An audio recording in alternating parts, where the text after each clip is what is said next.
Mercedes-Benz India is all set to launch its latest electric vehicle in India, the EQA small SUV. And now we are here with the CEO of Mercedes-Benz India, Santosh Iyer, who's going to tell us a little bit more about it. Welcome, Thanks, Santosh. Girish, for joining us. Thank you. Thank you. So, EQA, how did you get about to that? Because you have 3 electric vehicles in your portfolio. They are all in the slightly bigger category. What was the point of having the EQA in the lineup? So when we started our journey of electrification, if you remember in 2020, we got the EQC first. It was a car priced a bit more than 1 crore. I think electrification was still coming up. Those platforms were also different. But then when we decided to localize, we said we come top down. We started with the EQS, right, on the top. And then later on, we of course bought the EQB as well. But I think for us, it's also important that we get sufficient cars before when we launch a car. With the EQC, we had an issue that when the demand was there, because the market was very nascent, we just didn't have cars. Then COVID hit us, and then we couldn't pick up the pace. Right. So this time around, we said, and this is a global bestseller. We have done more than 130,000 cars globally with the EQA as such. So we waited for the facelift to happen as well. So we bring the most fresh car to the Indian market, and we hopefully have enough supplies for the demand. Right.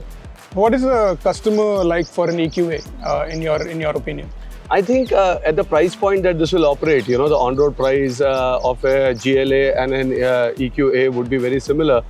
Just that if you look at the customer profile, why somebody should go for a battery electric vehicle of a car of that size, I think it's more of the mindset.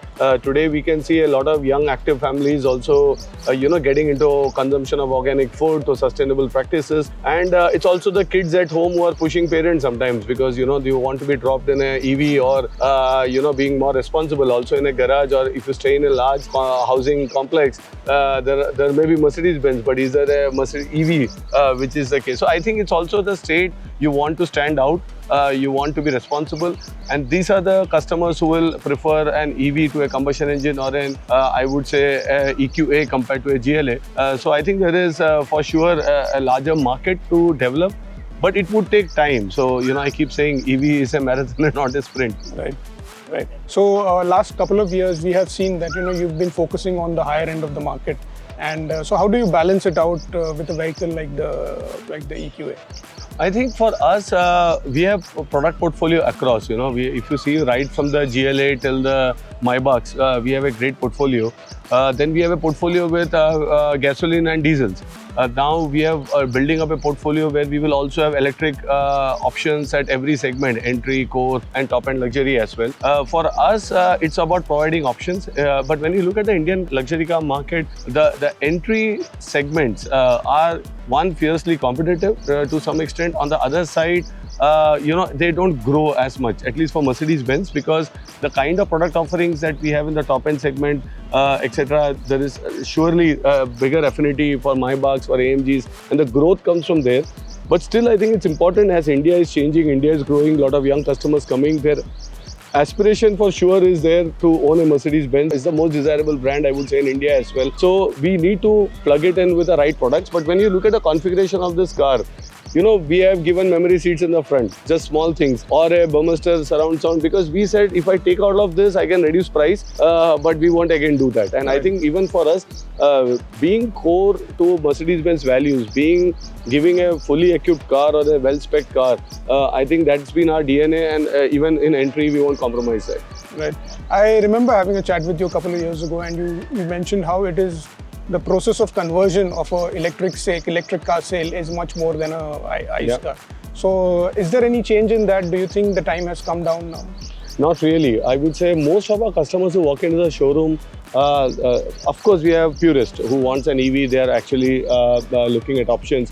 But then we have combustion engine customers, and our sales team try to explain the TCO advantages and also the other advantages of owning an EV. One of the biggest thing is when you look at taxation in India, when you buy a combustion engine, 65% of that goes to the government. 50% is tax on an SUV, and around 15% is the tax on road taxes. Whereas in an EV, it's just 5%. So you get absolute more product content in an EV compared to an ICE. But it's a bit of convincing. A lot of people have then the natural question about range, about charging options. and you need to live with it. One of the best solutions we have seen is give the car on weekends to customers, give them extended test drives. Once you are in it and you start driving and enjoying it, then I think the conversion is faster. And I can easily say for myself as well that once you shift to an EV, going back is tough because it gives very significant advantages of enjoying driving, a different acceleration, also quite. Right. And yesterday you spoke about the new things about TCO and how you're going to make it easier for someone to get into a Mercedes-Benz car. Now, I'm assuming it's not just a fallout of something you want to promote electric, but also ICE. Or is that the other way around? No, sure. See, the thing about electric, apart from many other arguments of why one should not buy, is also residual value. Because there the customers come back saying, what happens after 4 years? Will the battery last? And then we get into this discussion about 8-year battery warranty, but still there is a bit of hesitation. Right. We said, let's take all of this out.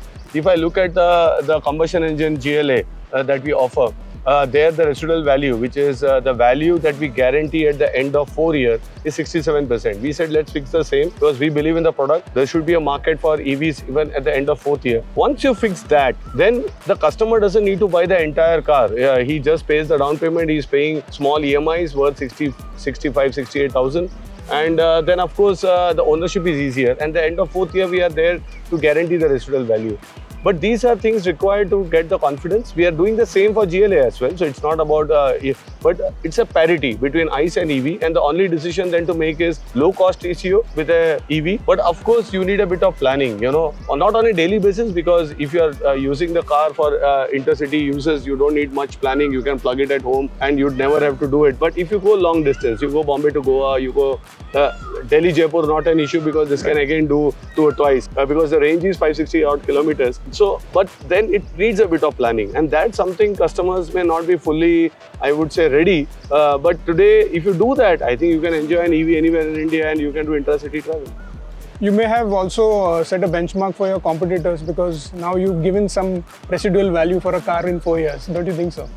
Surely. I think this was again the discussion, but we would love to be followed in that sense. But I think for us, very few brands can offer this promise because it comes from product quality, it comes from desirability of the brand. So, predicting something, car and bike actually is in the used car market. You know how challenging this business and this market is. But it comes from, if I look at my GLC, for example, as well, there are customers who bought the GLC 4 years back and they are getting a price 10% lower because, of course, the new car price has gone up. Right. But there is a strong desirability even for a used GLC. And that actually is something that our brand, we are very confident of, that desirability will continue and we can hold on to these residual values. Right.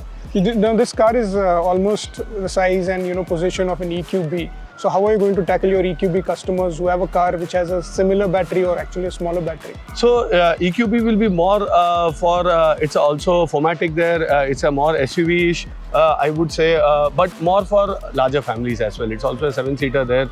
So you have small kids or sometimes you have parents staying at home and you want to go on that weekend together. I think EQB offers a better solution in that sense. But I think it's also the design and style. This is more sporty, a different kind of a character. EQB has a different character, so it's also personal preferences at different price points. Right. Was there a costing issue that you didn't get the 4MATIC for this one?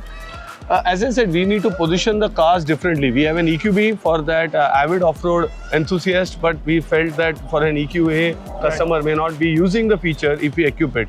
But as I said, when it comes to trim elements or all the other, right from a heads-up display to others, it's all loaded in this car. Right. Thank you so much, Santosh, for your time. Thanks, Girish. Thanks. Pleasure to talk to you. The EQA launch. Enjoy the drive. Thank you. Thank you. So that was Santosh Iyer, CEO of Mercedes-Benz, telling us more about what they are expecting from the EQA in the Indian market and what is there for customers. We'll have the review up on the Car and Bike YouTube channel. Do watch it on July 8th.